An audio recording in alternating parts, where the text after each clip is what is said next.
Today's episode is a special one. It is a Brain Health Masterclass. Now, if you've listened to Live Well, Be Well for a long time or followed my work, you will know that mental health and brain health is essential for our well-being, and it's something that I'm personally really interested in. So I wanted to collate my favourite moments over the last few years of Live Well, Be Well. Bad gut health, poor gut health is bad brain health. When we see our gums are bleeding, that should be an aha warning sign that our gums are leaky. It opens the doors for oral bacteria to get into the brain. In the case of Alzheimer's, is the brain starts laying down beta amyloid plaques around the neurons to protect them from that bacteria. But in doing so, starves the brain off from critical nutrients that it needs. We go from neuroscience to nutritional science to movement to even psychedelics. MDMA reduces activity in the amygdala so that when you are remembering a traumatic memory, it's not as fearful. You're going to have 10 to 15 minutes of snippets of my favorite, most powerful moments on how to support your brain physically and mentally. The studies have shown that if you do brisk walking, you reduce your chance of dementia by 45%. With the intake of lion's mane, you can have a better sleep, you can have a better focus and concentration. This is really important because sometimes we can look at our brain in a very one-dimensional way. And so I've wanted to give you a collation of my favorite moments that I've personally taken that have reshaped how I look at my own mental health. Your brain's main job is not feeling, it's not emoting, it's not thinking. Your brain's main job is regulating your body. So buckle up and get ready for some of my favorite moments of brain health. Firstly, I want to say thank you to tuning in and listening to the show. It means a huge amount. And connecting with all of you is something that I absolutely love as part of this journey of growing the show. One of my biggest goals of 2025 is doubling the reach of this show. And I can't do that without your support. So I would love to ask you a favor. If you can press subscribe or follow on whichever platform you listen to. This helps us reach more people. And for me, elevating women in science is so fundamental and ethical and scientific information. So if you feel the show empowers you and gives you the information that you've been seeking, I would love to ask a favor in return and to hit that subscribe button and help me reach the goal that I've set for the show of 2025. Thank you.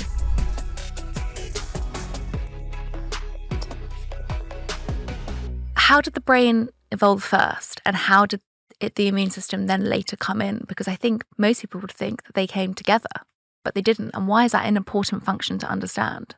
Yeah, thanks for the question. They did come together, but one could ask which one is older. You could ask that about features of society, such as government and the army, for example. So the immune system, when we say immune system, most of the time, what we mean is the adaptive immune system. We're thinking of B cells, antibodies, T cells. There is an older arm, the innate immune system, which is very ancient. And in fact, bacteria have some. But usually when we say immune system, we mean fighting infections using antibodies, B cells, T cells. That appeared with jaws, jawed fish. Why jaws, no one knows. But a hint is that 75% of our immune system is in our gut, even today. So something to do with nutrition, importantly for your podcast, or not irrelevantly. The brain is far older than jaws. The brain is, in fact, it's older than vertebrates, right? So the brain appeared hundreds of millions of years earlier. Animals are about 700 million years old. And the adaptive system is something like 450 or 500. So the brain is actually much older, much, much older. And it's had a lot longer to think about how to control and keep in balance the body that it's attached to. And the immune system's also had several hundred million years to think about how to tell the brain what it should or should not do. But it's interesting that almost everybody says the immune system's older, whereas objectively the brain is far older. And why is it really important? Because I'm very interested in understanding the mind and the body as kind of one unit. And you talk a lot about the immune system and the brain working together in balance. Why is that so integral for people to understand? Well, one way to look at it, I don't know if I have a good answer to that, but one way to look at it is, why do we need both? You could imagine an alien species that just doesn't have a brain and an immune system. It just has one thing, right? So maybe one reason is because they can do very different things. So the brain can look ahead. You have eyes, you have ears, you can smell, you can plan. You can reason, you can integrate what's happening around you, and, for example, avoid, say, hugging someone who has an infection, just to give a very simple example. But the brain is limited to, it can control the nervous system and it can control behavior and actions, but it's limited. It can't get down into really the trenches. The immune system cannot look ahead. It can only respond. So if you have an infection, or if you have a cancer, or, looking at your social media too much, it can respond to that, but it can't plan. But in return for its inability to plan, because it can only respond to what it doesn't have eyes and ears, basically, it has extraordinary superpowers. And if it wanted to melt you like the Nazis in the first installment of Indiana Jones, it could. And sometimes there are autoimmune reactions that are extremely severe and fatal. So it's extraordinarily powerful, but sort of blind. It can only respond. So we need both for this reason, because you need to be able to respond at the really local tissue level, like get down to like the smallest cell, the smallest little bit of bone, and at the same time to plan so you don't put yourself in situations in which you need to mount a really serious immune response. So that's why it's important to understand this connection, because you need both. They need to work together. If you didn't need both, we wouldn't have both. Evolution would have done away with one or both of them a long time ago.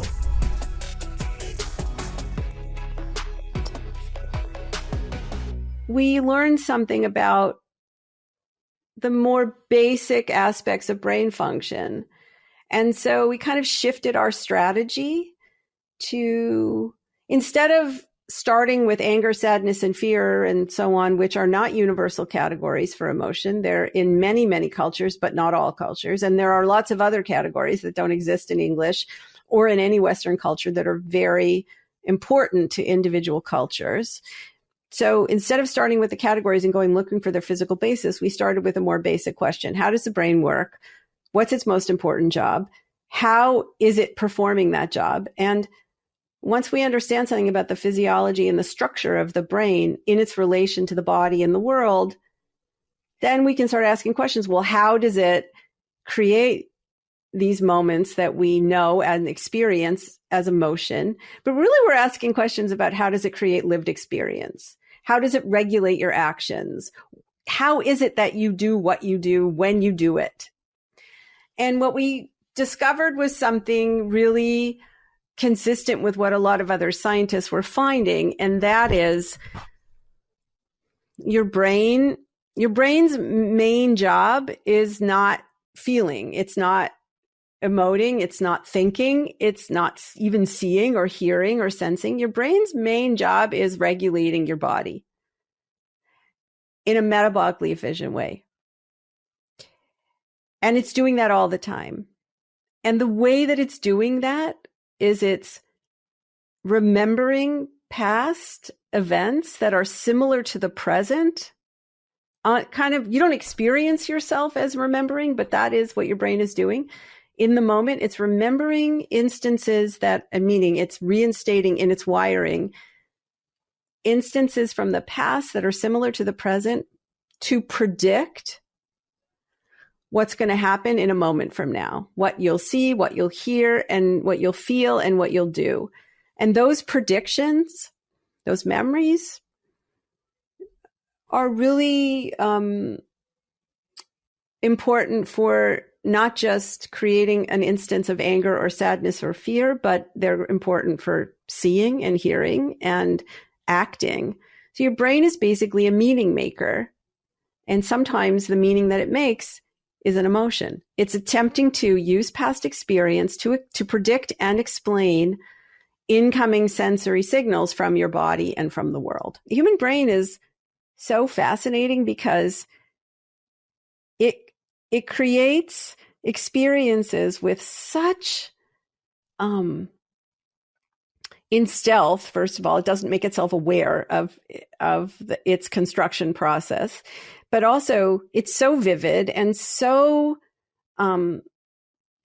it's so real. In fact, it is real that it misleads. I mean, brains mislead themselves as to how they work, and that's part of the challenge, that we have experiences. So, for example, a lot of people still believe that, anger, all instances of anger they have a family resemblance to one another. And then I start asking questions. Well, have you ever seen somebody withdraw in anger? Have you ever seen somebody laugh in anger? Have you ever felt yourself where you wanted to cry in anger? Have you ever, and I start sort of pointing out this variation, and they're like, oh yeah, oh, okay, yeah. So the real question here is first of all, how is the brain understanding this variation? It's not random variation. It's very structured. Sarah, if I were to measure you, we have these experiments that we do where we wire people up with, and they carry around kind of like very, very, very fancy, wearables, except they're research grade wearables. Okay. And we measure people's physical signals, like say their heart rate. So let's say I was measuring your heart rate, and I would know something about your baseline heart rate because I would have tested that in advance. And so anytime your heart rate increases or decreases, say 15% from your baseline, and you're not moving very much, that means the heart rate change is a reflection that there's been some kind of state change in your brain, because there are no other reasons for the heart rate change. It's not like you've started walking quickly, or all of a sudden you started breathing differently because we're measuring that, right? So, and so then that's when we ask people we sample their experience in those moments when there's been some physical change that's not accounted for by their physical actions. And what we learn is that there's incredible variation in the instances of anger that you yourself, if we were to measure you, that you yourself feel. But it's structured by the situations that you're in. So somehow the brain has to make sense of this tremendous complexity and variation. And the real question is, why is it that why did your brain in that moment construct anger as opposed to sadness or happiness or awe or what have you? So how is the brain making choices, making decisions about what is similar in this moment? What is similar in this moment to something in the past? That's really the question. And why do people believe that anger and sadness and fear and so on are these stable, fixed categories when in fact there's so much variability? And if we were not good at detecting and making meaning of that variability, we wouldn't be able to live productive lives. So clearly there's this disconnect, and it's a super, super interesting question.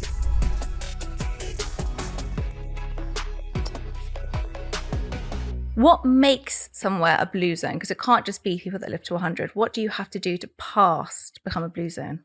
So you're looking for a place where people have made it to about 100. You're looking for concentrations of people who've made it. Well, technically it's over age 90 over the past 150 years. And so you need to find a population, and you need to find all the 90-year-olds who made it to a 90 or are still living over age 90, and then compare them to the total number of people who've lived in that era. So whether it's Sardinia, Nicoya, Costa Rica, Ikaria, Greece, or Okinawa, Japan, these are areas where more people are making it age 90 over the past 150 years than any place else in the world. Okay. That's in a broad brushstroke. And name them so everyone Longest knows lived where they women are. in the history of the world come from Okinawa, Japan. Longest lived men are an area of Sardinia in the Oleosta province. About 11 times more males reach age 100 than you would expect to see in a British or an American population. Nicoya Peninsula of Costa Rica, lowest rate of middle-age mortality. Ikaria, Greece, live about 8 years longer, largely without dementia, no discernible dementia. That's the number one killer in the UK. Is it really? The number in the US is cardiovascular disease. Yeah. And in the UK, the number one killer is dementia. Well, people ought to be paying attention to the way people lived in Ikaria, because we found every person over age 65 and found only 3 very mild cases of dementia. And we did our homework on that one. And then among the Seventh-day Adventists in Loma Linda, California, you have a population who live about 7 years longer than their neighbors here in California. So those are what we named as the blue zones. I'm largely Gianni Pest, Dr. Gianni Pest, actually first used the phrase in Sardinia. And when I was doing the cover story and later the book, The Blue Zones, I used the phrase with his permission and his collaboration and extended it to these other 4 extraordinary populations. And in each case, we had a team of peer-reviewed scientists who were developing the methodology, doing the age validation, and then checking our findings against international statistics. So if I put a question out before this podcast for people to write in, and one of the main things people asked is, from all of the things that you learned, what would be the 3 habits that you would say people should do to help increase their longevity? If you could say 3. Well, the first thing I would say is forget habits. They're not going to work. The 3 things you should do if you want to live longer. The first is to take stock in who the 5 people who you spend most time with. We know that health behaviors are measurably contagious. So if your 3 best friends are obese or overweight, there's a 150% better chance that you'll be overweight yourself. Smoking, drug use, all measurably contagious. So is unhappiness and even loneliness. Hanging out with a lonely person can make you feel more lonely than being by yourself. Yeah. So it's really important to think about who am I spending time with, and finding a handful of friends whose idea of recreation is walking or hiking or playing pickleball or tennis or bicycling. Friends who will challenge you mentally, friends with whom you can have a meaningful conversation, not just football or fashion. And what's also really important is friends who you can call on a bad day when your chips are down. That's kind of the litmus test if they're real friends or not. Can I call them, when I just broke up with my partner, or I need to borrow a little money, or I'm really sad today, and can I show you that side of me, not just the sort of backslapping. Do you know one thing that was really interesting when Simon Sinek came and spoke to me about friendships was not just the friends that you can call on a bad day, but the friends that you can share good news with that also want to support you in good news. Yeah, I think that's a really good point. Most of the time, though, people want to be around people who are positive and full of good news. I think almost a better measure of a good friend is someone who, when you're not so contagiously happy, that they're still. But both you and Simon make a really good point there. I'd say the second most important thing to do is learn how to cook at home. Get the necessary equipment, find a half a dozen recipes that you actually learn how to make and enjoy. And that means you might have to start with 15 recipes. And remember, they're mostly whole food, plant-based. Nobody's going to live longer eating roast beef or what do you call them, bangers and mash. Bangers and mash, I hate to say, or greasy chips or fish and that sort of thing. So learning how to make, and then the problem with going out to eat, even if it's a quote unquote healthy restaurant, we tend to eat about 300 more calories when we go out than when we eat at home.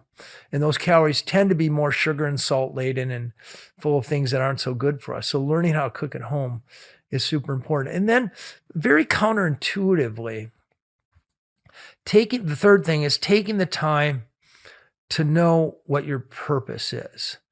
And this is so often glossed over, but what it really means is this.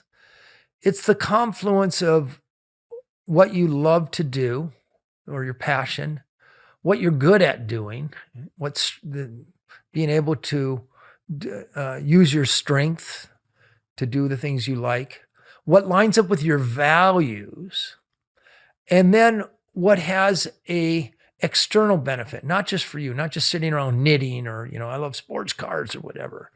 And by the way, in all the blue zones, they have vocabulary for purpose, and purpose there is always has an altruistic element to it. It's not just me. It's benefits children, or benefits the community, or benefits old people.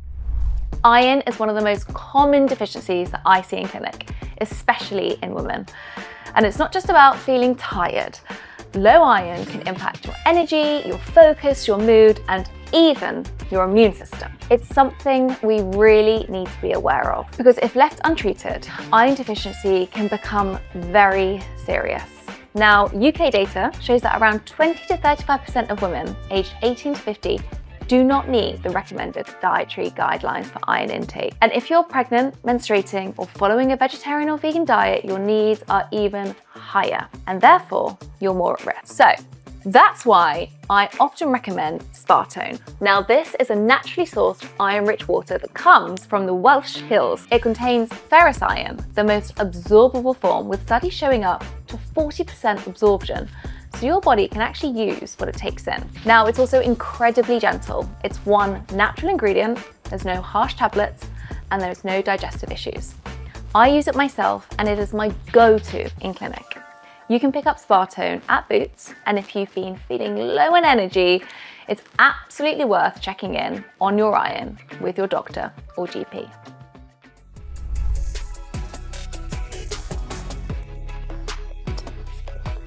Can we just kind of start unwrapping how the oral microbiome has this kind of link to the overarching conversation of dementia? Yeah. And what I can do is maybe start by explaining how these bacteria get into the body. So as I mentioned, we have our oral microbiome. Our mouth is lined by tissue, and that tissue's job is the same as our skin, which is to keep the environment on the outside and keep things from getting into our bloodstream. But what happens is when we have a dysbiosis in our microbiome, our body senses that there's an infection that shouldn't be there. So it's going to release our white blood cells and our immune modulators to go and try and kill whatever is invading. And ahead of those cells, the body will release AMP8, which is that enzyme I talked about that's responsible for breaking down the gut tissue. That enzyme acts as a scissor. So it goes and it starts cutting through any collagen that's in the body to allow those cells direct access to the invasion. And so that enzyme will start to cut through our gum tissue and make our gums permeable. So instead of our gums being a physical barrier, now they microscopically become permeable, kind of like a sponge.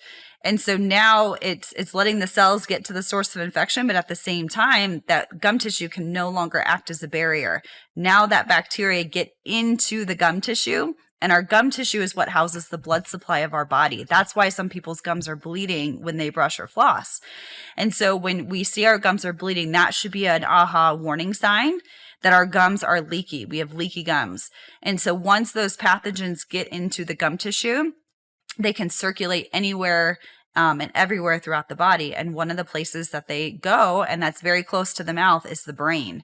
And so we have the blood-brain barrier, which is a semi-permeable membrane that's supposed to let certain things into the brain that we need, but also keep out things that's going to harm our body. So it should be keeping out pathogens, bad bacteria. Sometimes people will talk about parasites in the brain, toxins, things like that. Microplastics. But when the blood-brain barrier can be broken down as well. So things like stress, chronic inflammation, glucose disruption in our bodies, those things will break down the blood-brain barrier. And now that can no longer protect our brain. So it opens the doors for oral bacteria to get into the brain, and the brain knows these bacteria are not supposed to be here. And so what happens in the case of Alzheimer's is the brain starts laying down beta amyloid plaques around the neurons to protect them from that bacteria. But in doing so, starves the brain off from critical nutrients that it needs. And then those neurons start to shrink and die off. So the brain is trying to save itself, right? But in essence, it's killing itself at the same time. So that's one way the bacteria will directly cause those beta amyloid, or contribute to those beta amyloid plaques laying down. It also disrupts tau protein formation, which we know is getting even more important in Alzheimer's. But the other way that the oral microbiome affects brain health is when it causes inflammation. Again, the body knows that something is going on. It's out of whack. So we elicit this chronic inflammatory response, and the bacteria will actually cause the inside of our blood vessels to become sticky, to become weakened, to lose their elasticity in terms of dilating and contracting. And over time, that will reduce blood flow. So we'll actually get reduction of blood flow to the brain, which we need blood flow in the brain because that's how our brain gets oxygen and the nutrients it needs. So it'll contribute to Alzheimer's by those beta amyloid plaques and tau protein disruption, but it also contributes to dementia because it restricts blood flow to the brain and thus oxygen. So 2 ways that it affects brain health. If people don't start flossing their teeth after this episode, I don't know what's going to make them floss.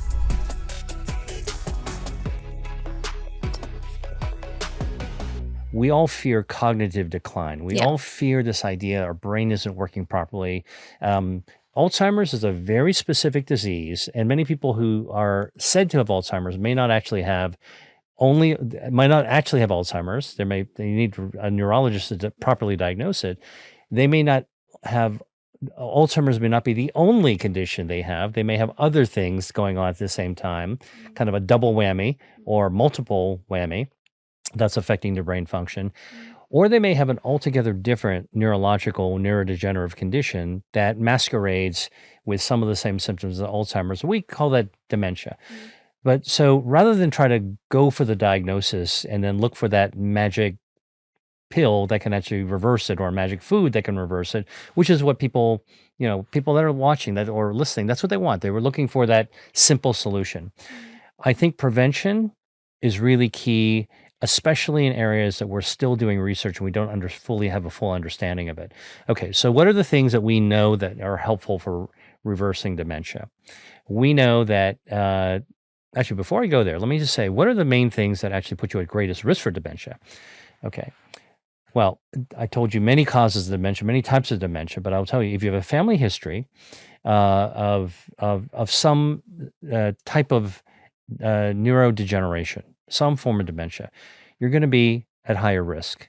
Okay, Alzheimer's specifically, but I think that other forms of dementia as well, Parkinson's being another one, Huntington's disease, ALS has a genetic component, amyotrophic lateral sclerosis. I have a really, really dear friend of mine who has had this, could be genetic. All right, that's a risk factor. I think if you had head trauma, you played football or hockey as a kid, or boxers, the repeated head, the intracranial head trauma, CTE, that actually is a setup for loss of resiliency and improper brain function as you get older. And by the way, that's tied directly into mental illness as well.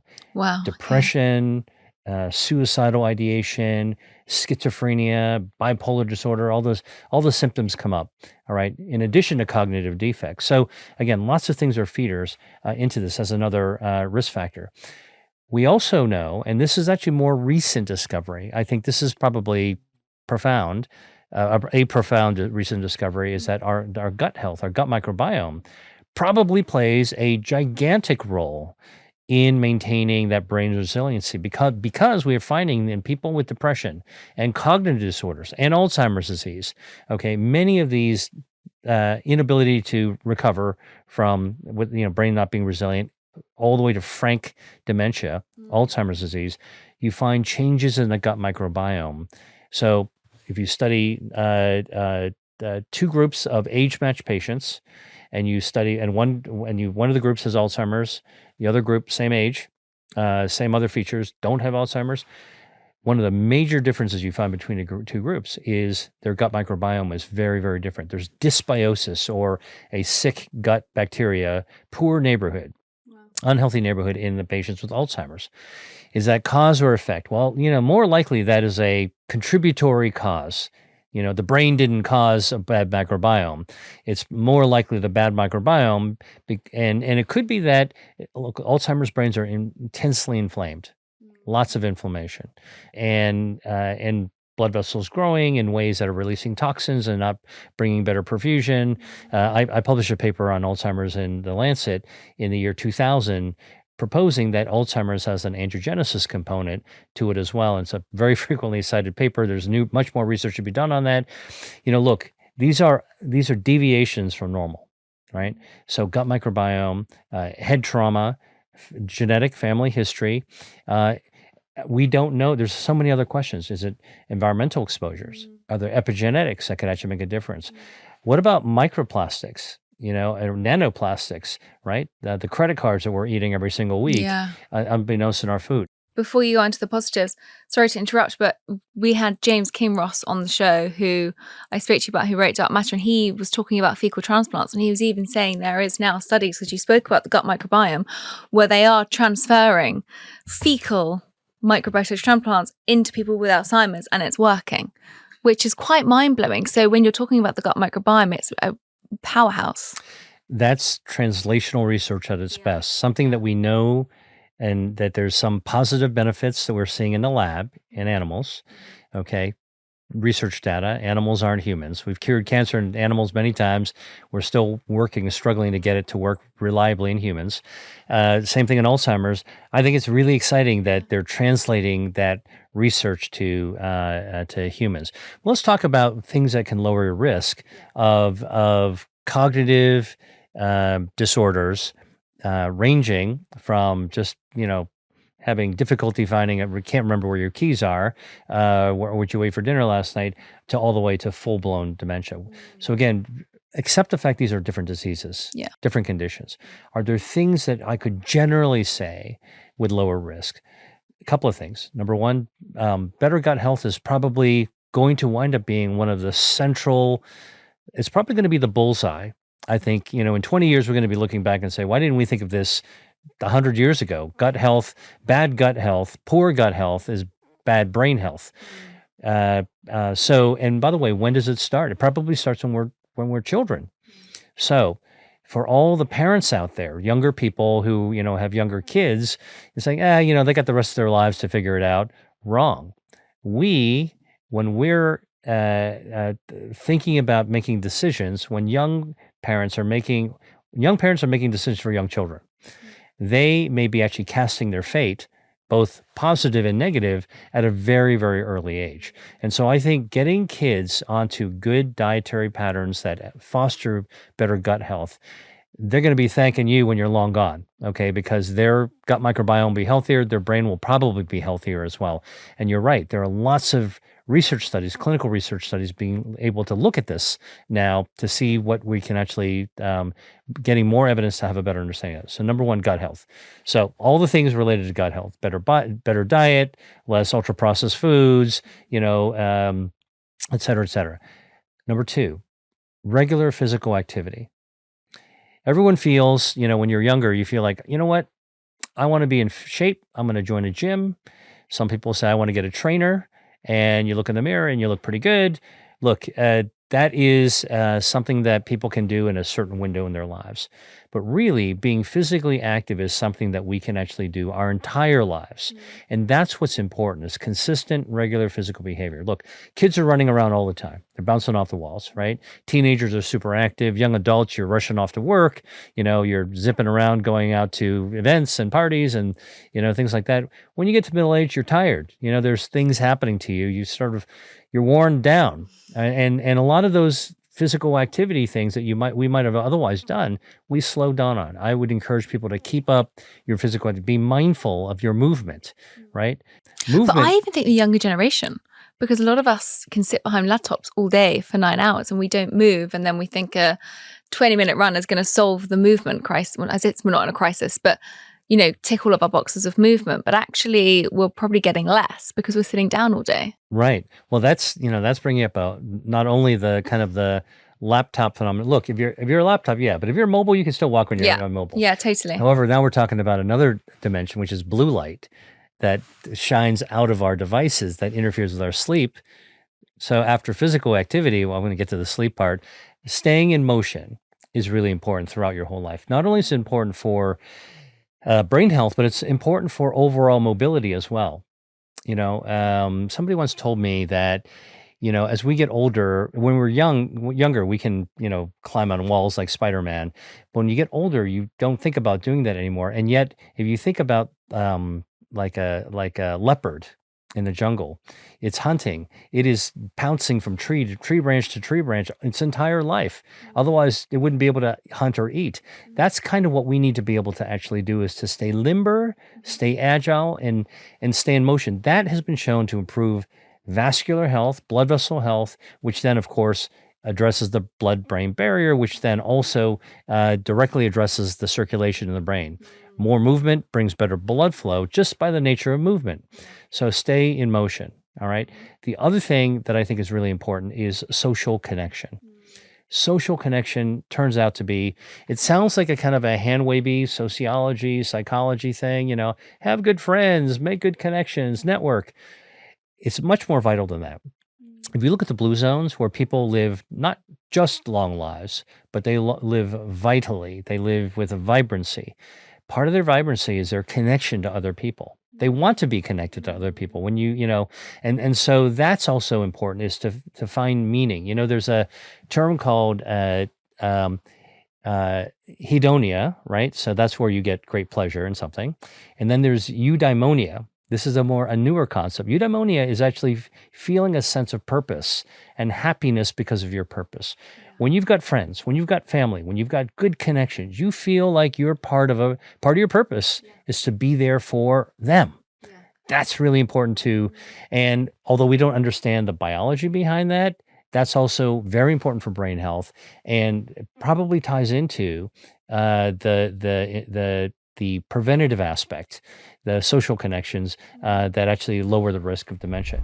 I've watched the science of adaptogens grow personally over the last few years, and I've become more curious in their role in nervous system support, focus, and resilience, because adaptogens basically buffer the cortisol that gives us that stress and anxiety.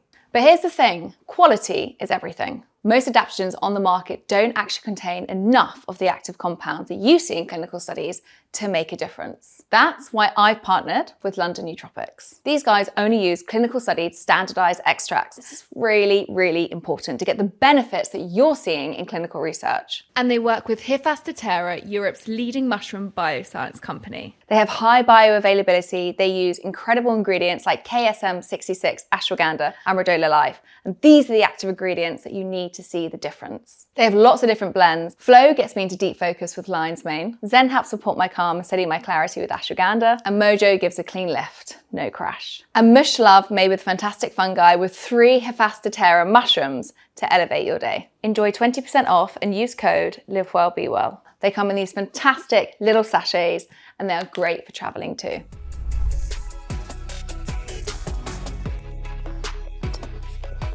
How does MDMA work with the brain and PTSD?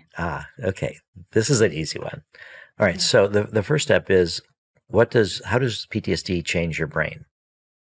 So PTSD is this post-traumatic stress disorder. People are fearful very much of whatever happened before is not really in the past. It's going to happen again. And so your amygdala, the part of your brain that is more processing fear, is hyperactive. There's more activity in the amygdala for people that have PTSD than average normal people.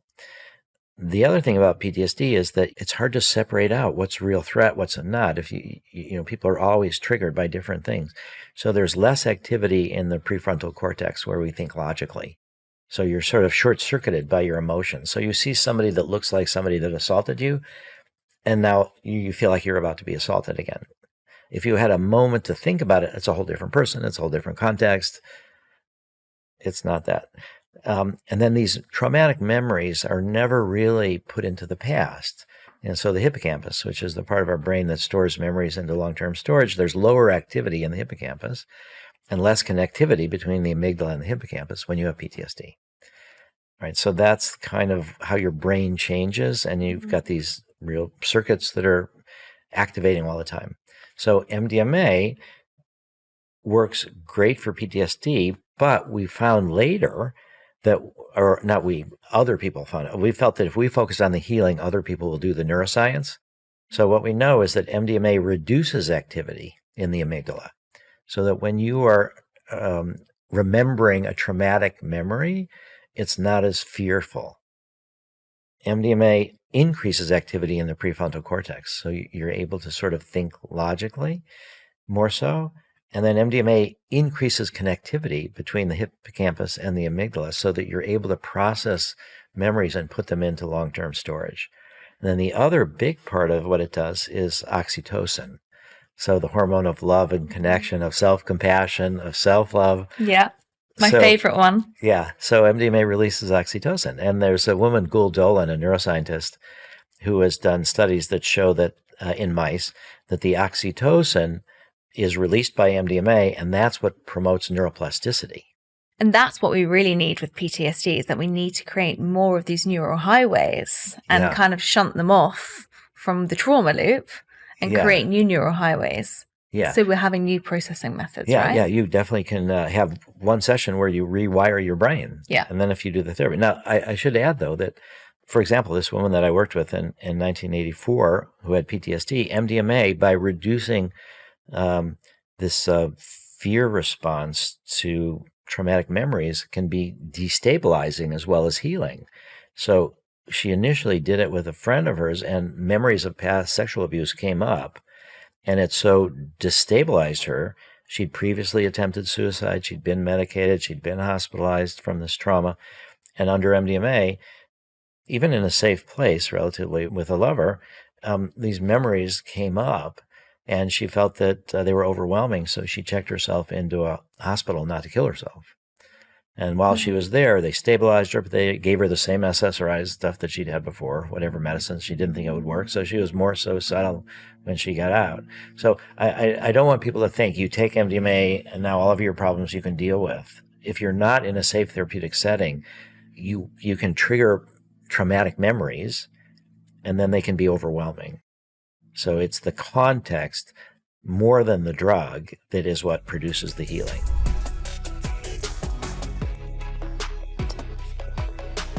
So lion's mane is getting a really big kind of moment, I'd say, where a lot of people are adding it to their coffees in the morning. And I would reference it as a nootropic. So things that can kind of allow us to connect more wiring in our brain and work with neuroplasticity and new neural networks. I want to start with lion's mane because I think it's having a real buzzword at the moment, and it's on a trend, and there's lots of different research studies out there at the moment. Some really interesting ones that I've come across, whether it's neuroprotective, neuroplasticity. This is words that, a lot of our listeners would have heard. And I also heard you kind of mention just before you came on also how it's involved in gut health. So is lion's mane just a trend, first of all? And if it's not, what does the research say, and how can people use it really day to day? Well, definitely it's not a trend. It is a trend how it got now to be known. It is something that we've been researching now for more than 20 years. And there's a lot of research from other universities, research centers, hospitals. But we have big research in autism in children, for example. Wow. With lion's mane and reishi, which is giving an incredible result. And this is very much linked to that link of the brain axis to the gut, because we are seeing that when there are in the metabolism of the microbiota, we're missing some of those secondary metabolites that are produced by the specific microbiota. We're conducting now a study in Argentina, Venezuela, and Colombia. Wow. And is it safe? I guess it's safe for kids to take, right? The beautiful thing of mushrooms is that they're really safe. Only people who cannot take mushrooms are the ones that are allergic. But if not, they're completely compatible with every treatment. The mushroom, the pure mushroom. So when we're talking about the extract that is dry and extracted, or the pure mushroom powdered, or even the mycelium, depending on how it's done. But what is very important is how then it's being produced, the excipients that it's put, that it's what it can interact with other drugs. But if not, if it's the mushroom pure, the In the extract whole form. pure, in the whole form, then there's no problem, and we have tested it. This is something that we need to always, when we go into research, we need to go through something that is called the ethical committee of the hospital, where you need to bring all the proofs and all the previous studies in cellular forms and also in rats, in murine models that are called, in order to see that it's safe, there's no toxicity, and that people can take them. That's really important. So you mentioned there are two mushrooms, lion's mane, and then you slipped in one very quickly, and we didn't have time to interrupt you, but it was reishi. So I want to make sure that people kind of who are new to this really understand what these mushrooms are. So you've just mentioned lion's mane, and that can work really well on our gut health, you were saying, and our brain health. Yes. What we have seen in the studies we have conducted is that it gives you neuroplasticity, meaning that your neurons become younger. Yes. And that is something, an idea that I really love, which is not the pro-aging or anti-aging. It's not only for the face. But it's for the mind. It's for the whole system. Yeah. Even for the gut, even for the heart and the circulatory system. So that is one of the big treasures of mushrooms, that pro-aging or anti-aging works in every single cell of our body, in the mitochondria, in the elastin, for example. So it's for our skin, for our arteria, for every single membrane of the cells. And what we're going to see with the intake of lion's mane is that you can have a better sleep, you can have a better focus and concentration because of those neurons that are even growing, because they activate the synthesis of the nerve growth factor. So lion's mane erythronones are molecules that are contained ingredients and that can surpass the hematoencephalic barrier. This is a barrier that normally nothing can It's trespass. just the blood-brain barrier. The blood-brain barrier. barrier. And normally nothing can trespass it because it has to be closed there. Yeah, The brain, nothing can trespass it. But these erythronones can, so they will be there activating The myelin sheath. the myelin sheath that is protecting the nerves. And this is so important because it's going to give us the connections from the brain to activate the muscles and to activate the action. So what we're thinking, it has to go all the impulse, the nerve impulse, directly to move actually what we are, the action that we're sending. And this happens when everything is completely connected with that myelin sheath. And this is something that lion's mane does. So we can see a improvement in multiple sclerosis, for example.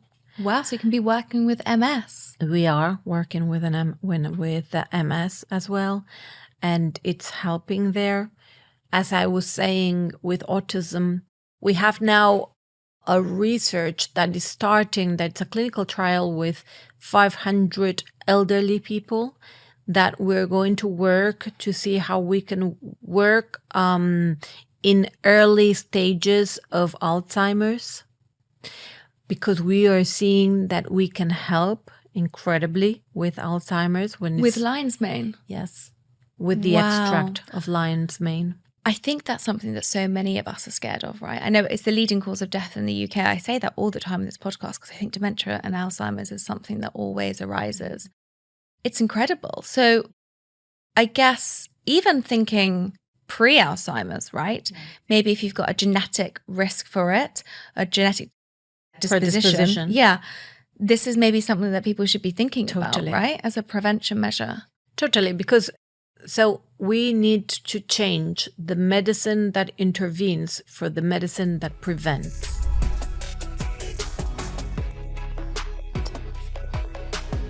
We do know that mushrooms, which have dietary fiber, have something, a bioactive called beta-D-glucan. Beta-D-glucan, by the way, is really good for your endothelium, your lining, good for blood vessels of the body, also good for blood vessels of the brain. It's also anti-inflammatory, also improves your immune system as well.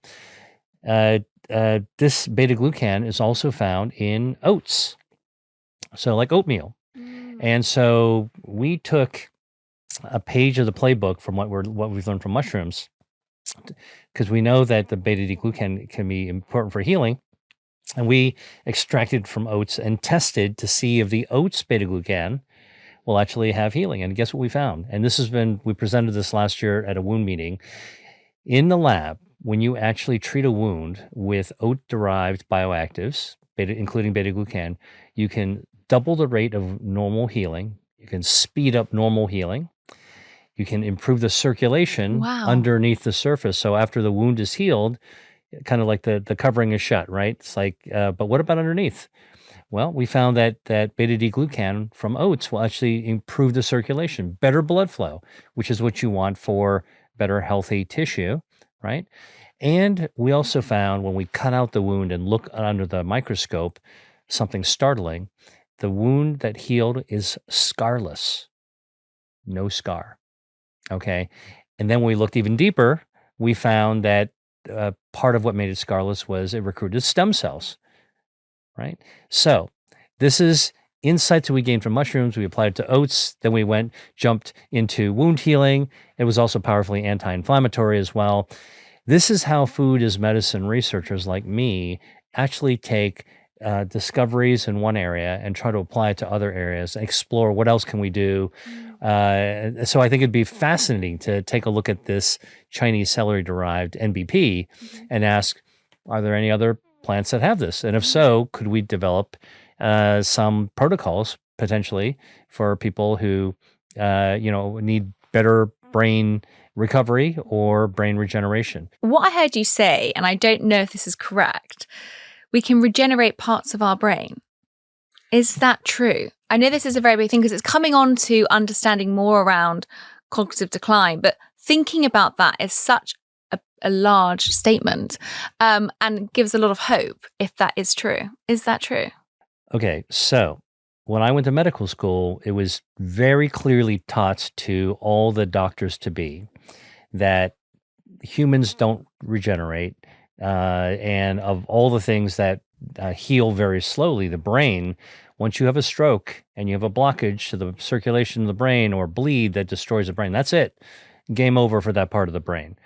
But we know that's not true and I actually questioned that as I went through my schooling and training, because I saw plenty of stroke patients who they were kind of knocked out immediately after their stroke, but over the course of a week, you saw differences towards recovery. A month, 6 months, and even a year later, you see people can continue to improve. That is not a scar, even though there might be scar-like features in the scan. That's recovery. Now, what causes recovery? Rewiring. We used to say, well, the brain electrical signals found a way around the blockage, so it was able to ignore the blockage and find its way through. That's true. We do know that you can rewire after brain injury. But as we began learning more about stem cells, progenitor cells, we began realizing that progenitor cells also play a role in brain recovery after traumatic injury. Now, how do we know this? Well, one thing is that if you take a look at somebody with a stroke and you try to we can scan somebody after a stroke in a hospital. You can see the exact area where there's a problem. All right, where the blockage is a part of the brain that looks like it's dying, and it looks worse. A couple of days later. You could actually draw blood from that same patient, which we do all the time in the hospital in stroke patients. Let's get some blood and let's run their blood tests. You're checking their blood chemistry, you're checking their blood count, all the usual things that happen. But once we began doing research on stem cells, we were able to actually count the stem cells.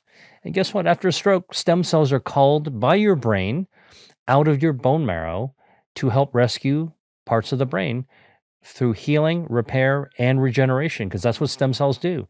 They regenerate. Wow. So I think that this idea that the brain doesn't regenerate is an old idea. And now, as we're beginning to learn more about stem cells, we're beginning to realize that they also play a part in recovery from stroke. They also play recovery in traumatic brain injury as well. And then the real exciting thing, and I've been, I run the Angiogenesis Foundation. We've been part of this. Could we in the future deliver a dose of stem cells to the brain after a stroke in an effort to recover? Now, in animals in a lab, delivering stem cells will actually help the brain regenerate and recover from stroke. It'll protect it from having as much damage as might otherwise happen. So again, research is showing that stem cells play a role. Brain can regenerate, even human brains. Does it slowly. It would be great to optimize it. And we don't have that magic key to unlock how to optimize it. However, in China, which has a completely separate FDA, it's called the SFDA, the Sino FDA, they've already approved a regenerative substance that comes from a plant, Chinese celery. I don't know if you've ever been to an Asian market to look at celery. Yeah, I have. Yeah. It's not the same It's not. short, fat, thick, very rigid celery. Chinese celery is very long, and it kind of droops. All right, It's floppy. It's also a lot more potent. It smells like celery. If you were to cut it up and stir fry it, it really has a really, really powerful celery taste to it. Actually, it's a delicious. I like to cook, so I always talk about this. It's got a delicious flavor to it. It really enhances a vegetable dish, for example, like a vegetable stir fry, if that's what you want to do. There is actually a compound in there, a natural compound called nitrobutyl phthalate, NBP.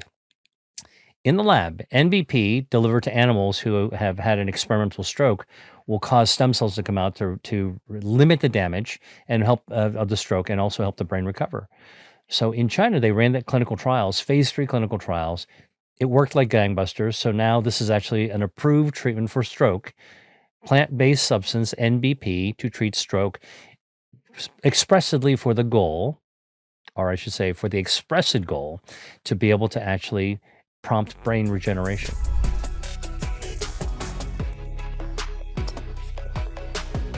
We're also talking about ketogenic diets as well in psychiatry. So I thought that could be a really interesting place to go down, actually, is obviously at the moment, and you'll know this, the word longevity, everything is toted about within mental health and how we should be optimizing our diet.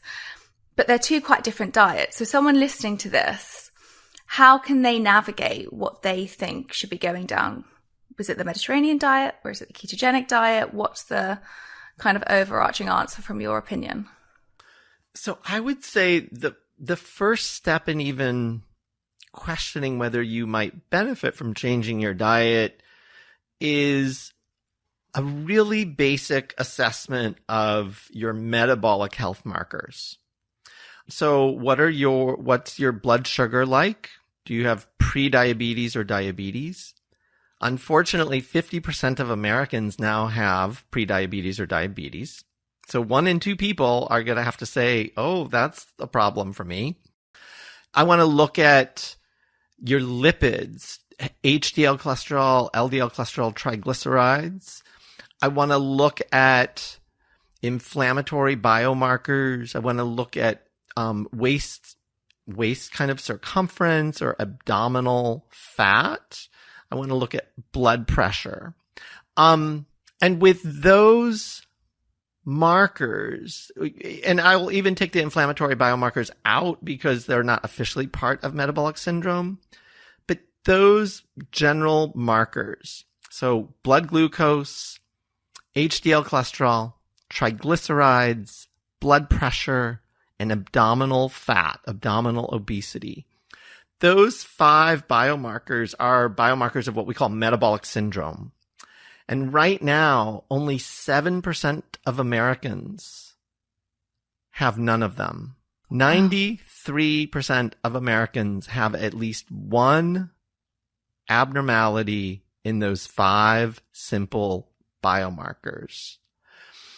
And that means, so if you are in that 93% category, it means that there is something about your lifestyle, so those 6 pillars of lifestyle medicine, that is off. More often than not, diet is one that you should at least consider. Now, again, you might be following the perfect diet and not sleeping well, or you might be following the perfect diet and be in an abusive relationship. And there's no way a perfect diet is going to overcome the adversity and the health consequences of being in an abusive relationship. So I don't want to make it simpler than it is, but barring those type of examples, for a lot of people, diet, nutrition is playing a key role. And increasingly, like in Western countries, such as the United States and the UK, increasingly the consumption of ultra-processed foods is being found more and more to play a harmful role in human health and human metabolism, including mental health, including depression, anxiety, but even bipolar disorder and schizophrenia. And unfortunately, in the United States, about 60 to 70% of people's calories now, on average, are coming from ultra-processed foods. That's a real problem.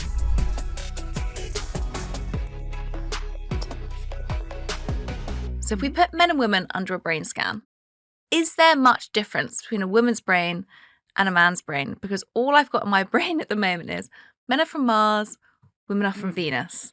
Yes, and if you opened up a man's skull, inside is a blue brain and a woman's inside is a pink brain, and they're completely separate, that's not really how we think about things. So the way I like to describe male versus female brains is, and we need to get back to just quickly defining sex and gender, so remind me to come back to that, just so we don't get in a note right now. Don't get in ourselves in a quagmire. Okay. Is this idea that we contain multitudes, and so do our brains. So if you were to measure a brain and compare one brain to another brain, you have said put it under a brain scanner, but like, what are you measuring even under a brain scanner?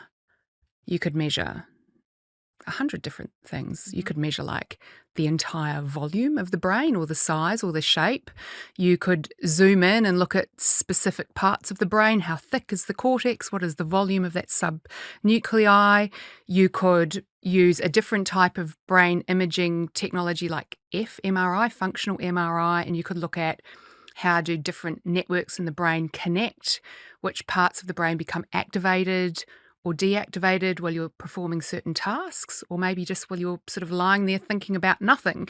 You could look at how white and organised is the white matter. You could zoom on in and look at very, very specific components of grey matter, perhaps getting beyond the point of an MRI scanner or an MRI scanner. You could take a brain out, you could cut it up into little pieces and look at it under the microscope and count neurons, or look at synapses, or look at neuron number, or look at receptors. You could, there's so many different things. Yeah. And you could also then start going, well, what about perhaps risk factors for different types of diseases?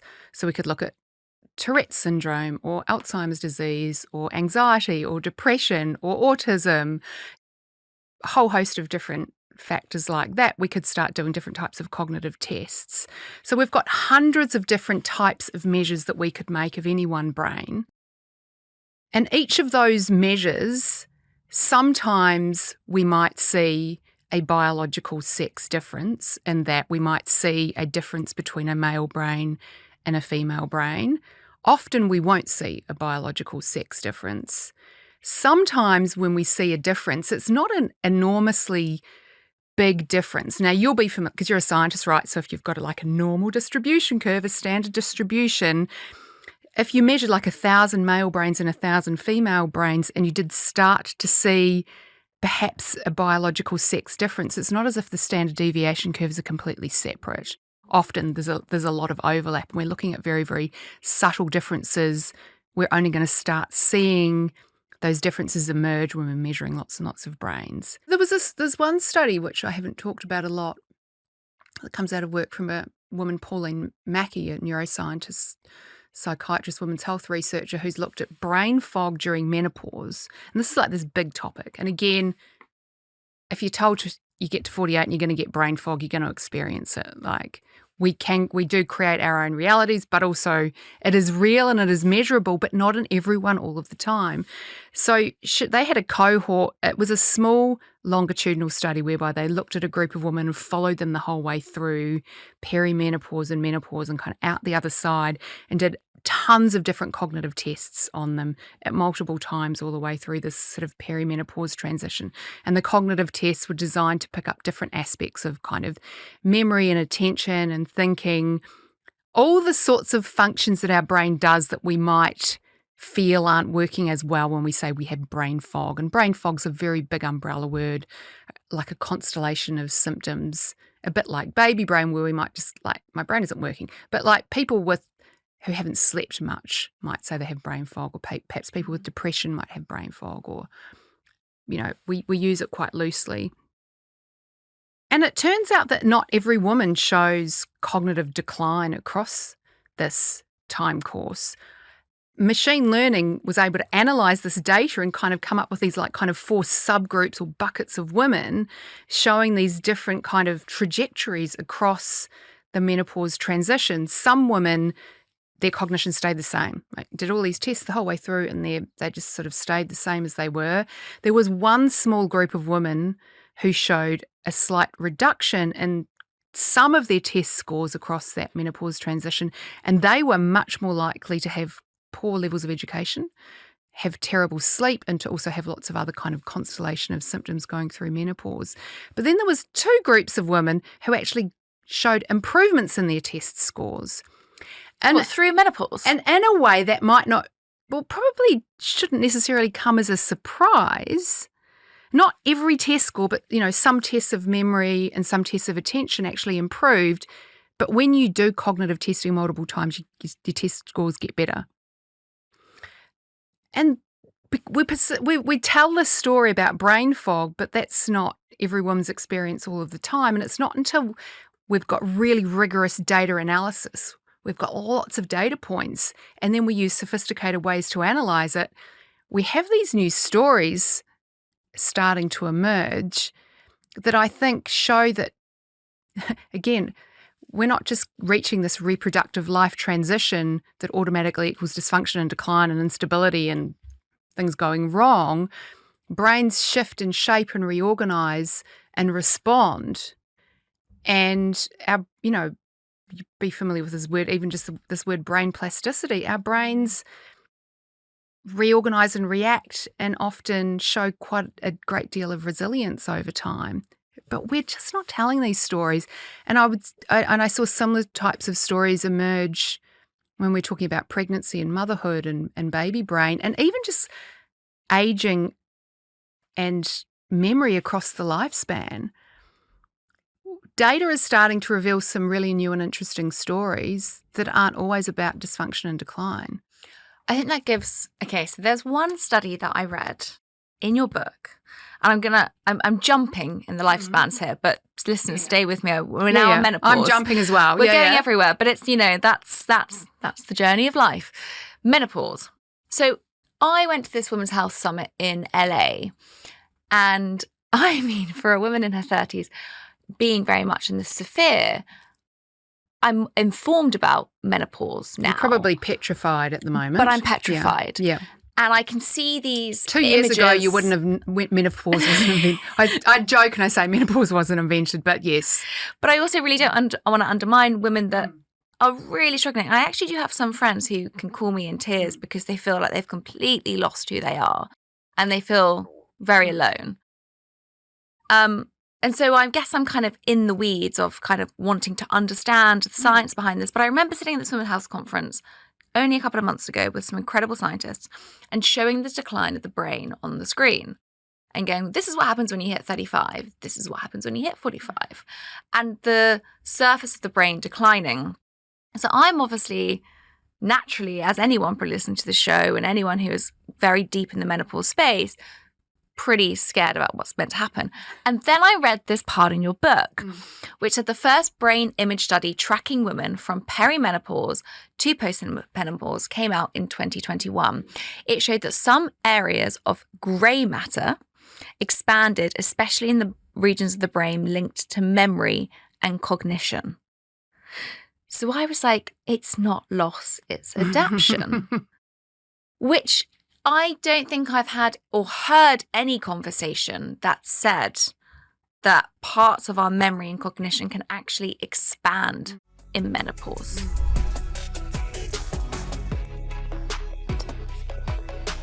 What are we wasting our money on when it comes to our brain health? Vitamins, nutraceuticals.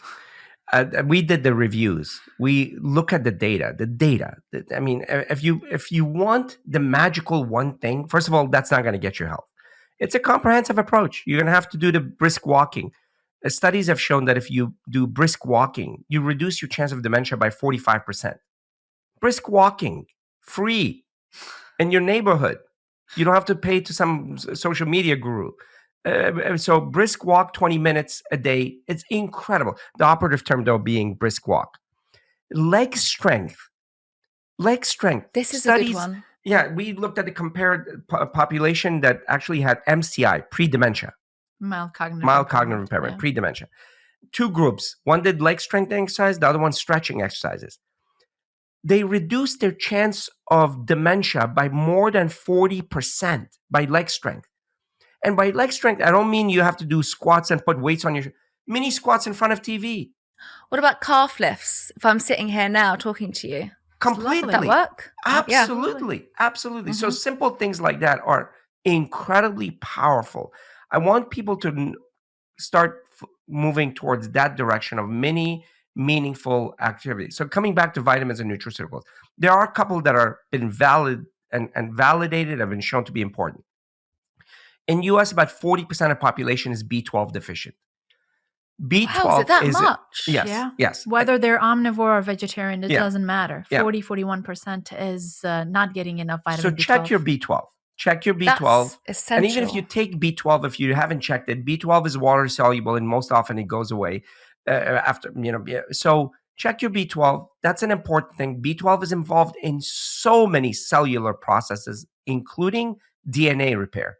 B12 should be normal and a little bit on the higher side. The other thing about the brain is that this little organ, 3 pounds, 2% of your body's weight, consumes 25% of your body's energy. It is incredibly overwhelmed throughout life. But yet at the same time, it's the most resilient organ in the body. It continues to grow as you get older if you give it the right chance. It's the only organ that can actually get better as you get older if you give it the right chance. That's the critical thing. And it's just remarkable. The reason that you sleep is because of the brain, because it's during night that the brain needs to reboot. It needs to clean. It needs to reorganize. So some simple measures can profoundly help your brain grow and become better every single day. That's an incredible positive thing to know about your own brain. I think the fact that you said 25% of our energy and 50% of our oxygen, I think, if I'm correct. Correct. And this even happens during our sleep cycle. Especially during sleep. The brain does some of its best work while you're asleep. When you're asleep, the brain actually shrinks, which means, imagine, we use the analogy of a city. Imagine the streets getting wider, all the traffic is gone.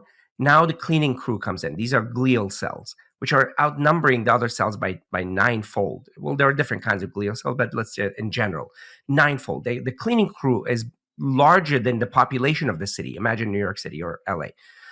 The streets are wider now. There's a flow of fluid that goes through the street to clean it. Not just a little truck coming around, a flow of fluid. That's the lymphatic system. And it cleans the brain. And it does that during the deep cycles of sleep.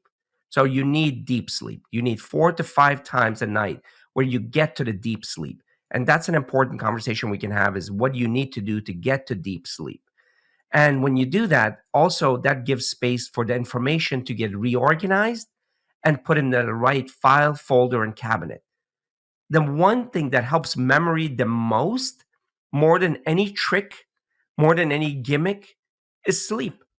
So that dormant period, which you thought was just a wasted 1/3 of your life, is literally the part that actually grows your brain, cleanses your brain, and then reorganizes your brain to be better. If there's any detox, real detox, it's sleep. And how much sleep should we be getting on average a night? Because this is a very big topic of debate. Some people say 6 hours, some people say 8 to 9 hours. What is, for brain health, if we're literally thinking about our brain health, what is the optimum amount of sleep that one should be getting? And does it differ from men to women? Yeah, that's a great question. So, based on the latest data, on an average, an adult needs about 8 to 9 hours of sleep, depending on their activity levels and some other needs. There have been some differences in the need for sleep among men and women, but it's not more than 30 minutes more than that. So, say, for example, if it's 8 hours for men, it's probably 8.5 hours for women. And it may change during the different phases of their lives, whether, women are menstruating or going through menopause, or through some recovery periods. It might actually be a little bit more, but about 8 to 9 hours is enough. Now, there's a perception that people need less sleep as they grow older, and that's not true. Whether you're in your 30s or 40s or 80s and 90s, you have to meet that quota. The sleep cycle and the architecture changes, so the number of hours that we spend in the deeper stages of sleep kind of shrinks for older adults, but the number of cycles of sleep that they go through remains the same. We typically go through 4 to 5 cycles of sleep when you look at the architecture, and I'd be happy to send you that picture. And we spend about 90 minutes in each of these cycles. And the first half of the night is usually spent in the deeper stages of sleep, stage 3 and 4. And that's where all the cleansing and the memory consolidation happens.